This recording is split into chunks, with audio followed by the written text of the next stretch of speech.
এবং অন্যান্য আইন শৃঙ্খলা জনিত যা যা ঘটনা বিগত কয়েক বছরে ঘটেছে, ইনক্লুডিং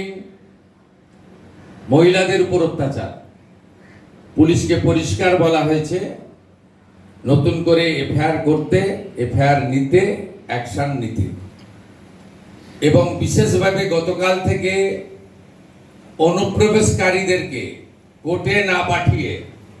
বাংলাদেশ বর্ডারে বিএসএফ এর কাছে পাঠানোর যে আইন কালকে কার্যকর হয়েছে গতকাল পশ্চিমবঙ্গে,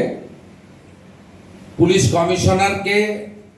এবং আরপিএফ কে ডাইরেক্টলি বলে দেওয়া হয়েছে হাওড়া স্টেশন থেকে